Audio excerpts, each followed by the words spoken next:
I believe that good art is the kind that can make you feel something, be it happiness, sadness, shock, one that can get you to laugh, tear, blink, and everything in between. So with that being said, what is the kind of feeling that horror games should make you feel? The obvious answer to this question would of course be fear, right? I mean horror, scary stuff from monsters, right? Well, it's not quite that simple. Fear comes from the unexpected, the unwanted, that of which you're trying to prevent. In a game, the worst that can happen is you losing. And that, surprisingly enough, works as a pretty good incentive. I think chase or jump scares is an example of that, because you know that losing will result in you having to repeat this whole process again and again. The player will want to stop from happening.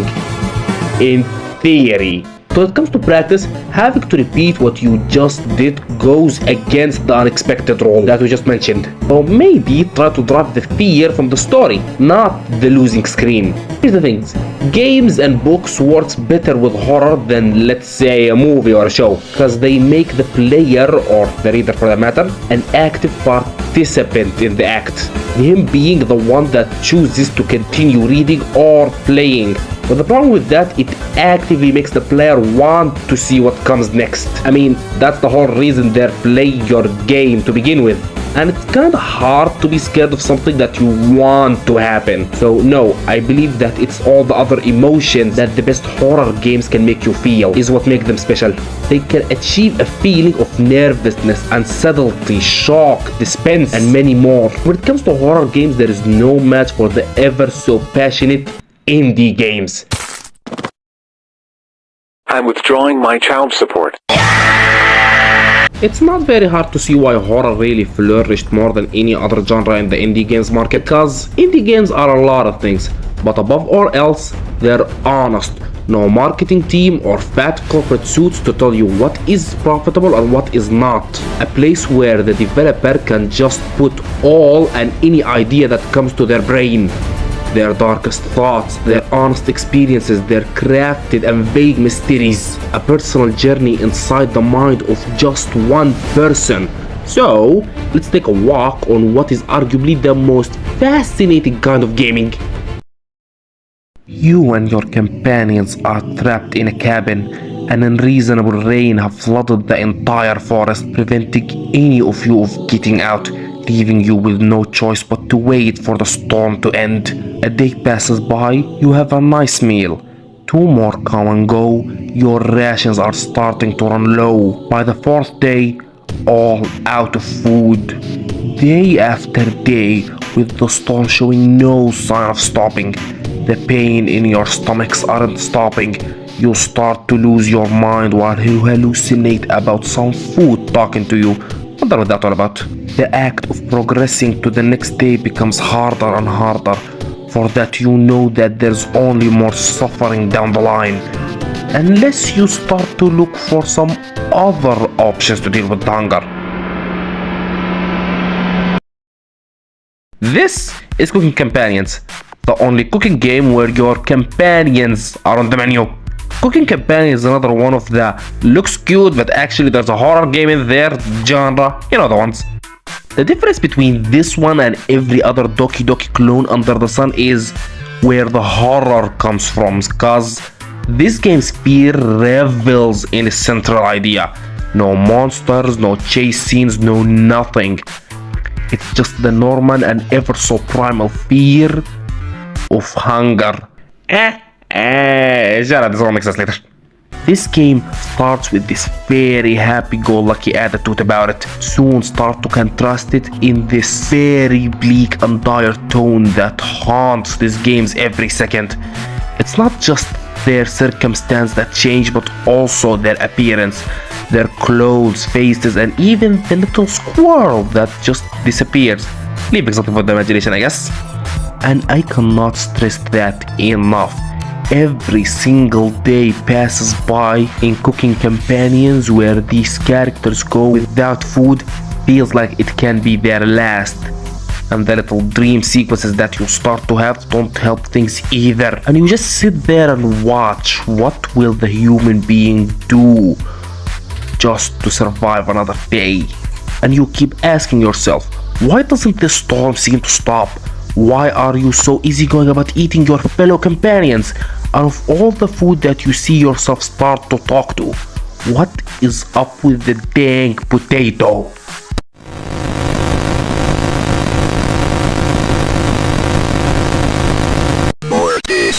While cooking companions uses its idea and the imagery to drive its kind of fear, Faith the Unholy Trinity on the other hand does all of that while sounding like this.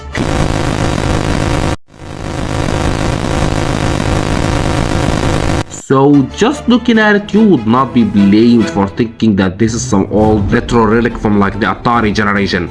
But no, this game came out in 2017 and it's one of the creepiest games I have ever laid my eyes upon. Why? Well, for starters, it looks like this.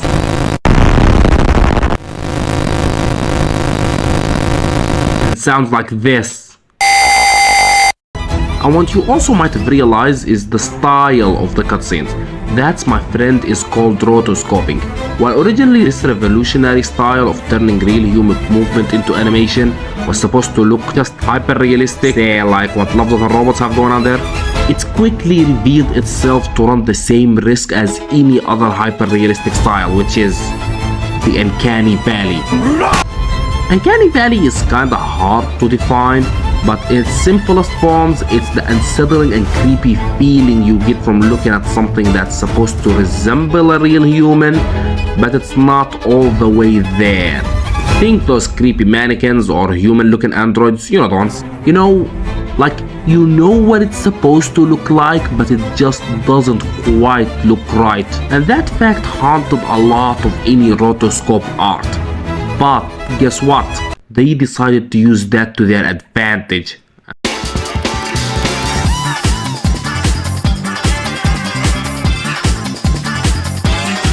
So your rotoscope animation looks creepy and uncomfortable to look at? Well, use it as that. Be it for comedy, artistry, or just plain uncomfortable, rotoscoping became synonymous with purposeful Uncanny Valley, and Faith uses that to its maximum potentials.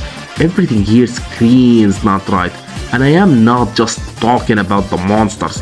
Everything here looks freaky, the humans, the goats, and the deer. Oh god, the deer!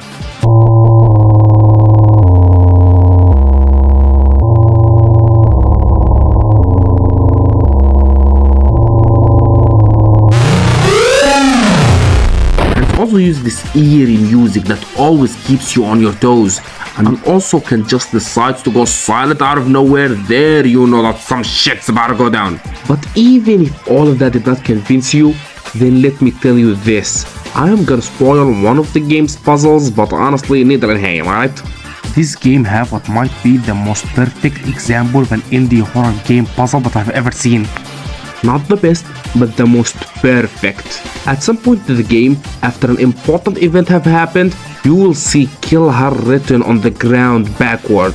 Now, without going into spoilers outside of the puzzle, doing what this message says directly gets you a bad ending. But thinking for a sec on why this message is written backward, you start to think to yourself, is this just random? Was the developer just being spooky in here?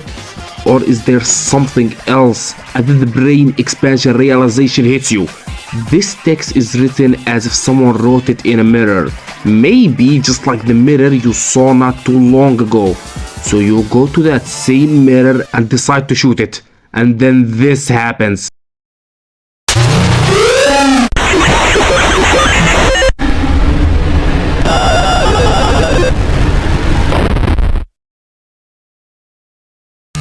The amount of dopamine and the feeling of I'm the smartest mother brother to ever live is amazing. And this game manages to do this with no hand holding, no overcomplication, and most importantly, it had trust in the player. It's truly amazing.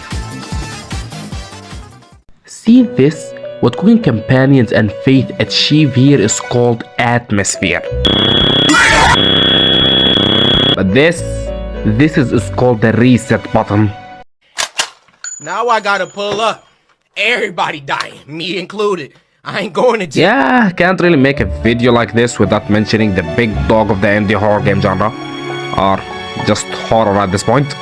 Five Nights at Freddy's is interesting to say the least. Pop quiz, how many FNAF fans actually care about the gameplay?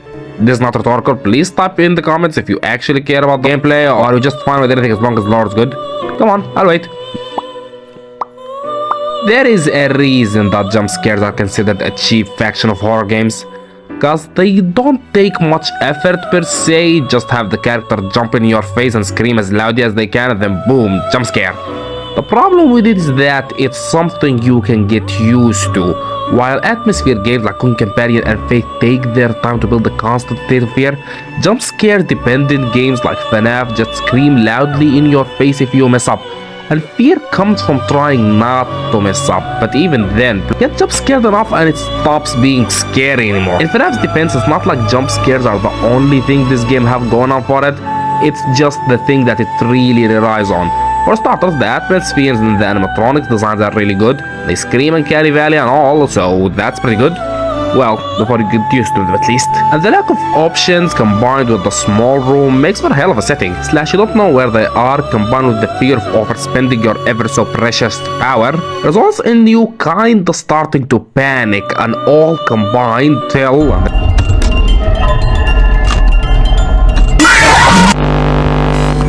Yes, it gets old really fast, but like, the game's very short, so a lot of the time you won't get a chance to be bored. Every other game after that sadly just falls on their faces for completely different ways. For example, FNAF 2 gives you way too much to do, taking away the feeling of being cluttered, which was like the only thing FNAF 1 had going on for it. Also, you don't have to worry about the light anymore, which, get this, usually will be something that I will hate that they took away, but honestly, with all the other unnecessary stuff these games add, it would have just been another thing to worry about. Cause you have to take care of the music box, trial and error of which animatronics get tricked by the mask and which need to get the light flashed at them, while this freak keeps stealing your ever so precious batteries. FNAF 3 takes the headache-inducing chores of the second game and triples it. To this day, it stands as the absolute, undisputed dumpster fire of the franchise.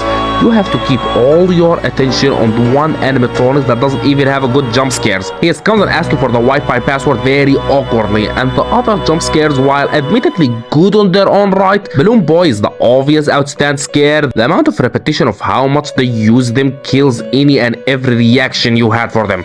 At least in the other games, your stress comes from trying to prevent the mediocre jump scares.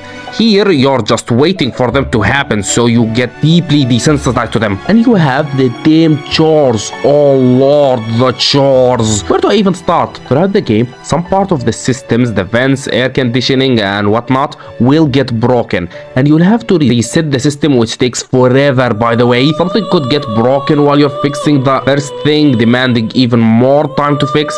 In later nights, it just gets frustrating. There is no unexpected, there is no atmosphere, it's just the same tedious process over and over till you quit playing. And you know what? Do that. Throw this game in the garbage, never play it, it's just not worth it. The fourth one is good though.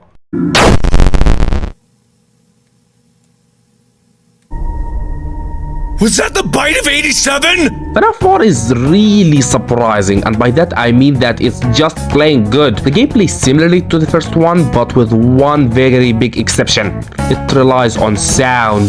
The main gimmick of the game is that you go to a door and the scary monster could be in one of 3 stages. If you don't hear anything, then you flash your light and then it could be behind the wall, in which case it will go away. If it was halfway there, you have to close the door till it's gone.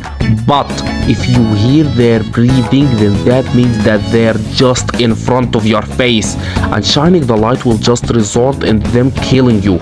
So you just have to close the door immediately. This game mechanic, among some other gameplay improvements, make FNAF 4 actually fun to play. In fact, really fun to play. Also, it doesn't help that the animatronics look like absolute nightmare fuel teeth covered blood drinking demons. What's the Wi-Fi password? I did not mean for this to be a FNAF rant. I started writing and then I guess I just forgot to stop.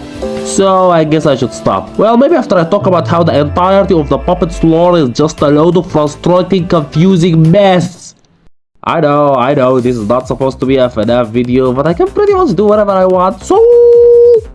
Okay, for FNAF 2, we only know two things about the guy via information that we get from playing the only two mini games dedicated to him. Okay, alright, for FNAF 2 I have a very interesting style of storytelling, to say the least. And by that I mean that aside from the ending, you can't actually learn anything from the lore from just playing the main game, thus all of the juicy info are hidden away in these 8-bit style mini games. And of these mini games, two of them are dedicated to the puppet, and those being Take Cake to the Children and Give Gifts, Give Life. In Take Cake to the Children, we see Freddy doing exactly that, but with one kid being left out crying in the rain. Before being killed by this game, there is a purple guy, which that gets preceded by a jump scare from the puppet. Now, the choice to have the puppet of all people do the jump scaring means that this kid must be the puppet. Well, either that or Scott's just being random. And the second mini game, Gives Gifts, Give Life, shows the puppet, well, exactly that. He is giving the other animatronics their masks. And that tells us that the puppet must be the first victim of the murder hobo right there. Right? I mean, he's literally giving them life. And this kinda starts the trend of the puppet always being the odd ones out in one way, shape, or form in every game that he appears in. Okay, cool. Keep that in mind. Go to the ever so awful FNAF 3, aside from Springtrap, that is our resident murder hobo by the way, every other animatronics that encounter in this game is a phantom, just a figment of the player's imagination. And all they do is just show up, jump scare you, and then go away. Of course, except the puppet. He just comes and sits there menacingly. Also, he is the only phantom animatronic that we see with a shadow behind him. So either that the puppet is real and not a phantom, or that the player is just imagining shadows. Also, we know that he really cannot be the real puppet based on him being burned in this game. And based on information that we have from later on, when we see the puppet and he's completely fine. So, if he isn't real, then why isn't he attacking us? Nothing about FNAF 2 could indicate that the player could see him as something other than a threat. Heck, even Balloon Boy, all he does is just steal your batteries for someone else to come and kill you. He's seen as an attacker. So what? None of these make sense. And it even starts to make even less sense when you go to FNAF 4, which the puppet is nowhere to be found. Great, out of sight, out of mind, right? Right? Well, not completely. For you see, while the puppet doesn't make an appearance in the main game, he does make an appearance in the Halloween update, being this long-limbed, grotesque monster named Nightmare Yawn. But luckily, the Halloween update isn't canon. We know that from the big man Scott himself. So it didn't happen, right? Right? Oh, god damn it. Well, in the VR game Help Wanted, oh god, these games are everywhere. Console, PC, phone, and now VR. This game's idea that it references every important aspect of the games that came before it. And one of the things this game decides to call back is a FNAF 4 character. And not just any FNAF 4 character. It chooses Nightmare Yawn. Oh god, do you want to know what this means? It means that Nightmare Yawn's first appearance in FNAF 4 isn't canon, but that same appearance being referenced in what is arguably the most important game in the franchise, considering that this game is the one that transfers FNAF into its new storyline, is canon. Let me repeat that. Him being referenced is, but his first appearance isn't. Moving on to Pizzeria Simulator, we hear this from Henry. My daughter, if you can hear me, I knew you would return as well. It's in your nature to protect the innocent. I'm sorry that on that day, the day you were shut out and left to die, no one was there to lift you up into their arms, the way you lifted others into yours. And then, what became of you? I should have known you wouldn't be content to disappear. Not my daughter. I couldn't save you then, so let me save you now. It's time to rest, for you, and for those you have carried in your arms. This ends, for all of us, in communication. Okay, yes, finally, some confirmation. Now we know for sure that the puppet was in fact the first victim, and there's nothing they could say to I was the first. I have seen everything. You maniac! You burned it up! Darn you! Darn you all to heck! Why would you say that? This doesn't make any sense. We had it. We almost had it. I mean, Chica. Freaking scrawny ass Chica. This doesn't even make narrative sense. The puppet is Harry's daughter and the one that gave the animatronics their masks. Her being the first makes so much narrative sense.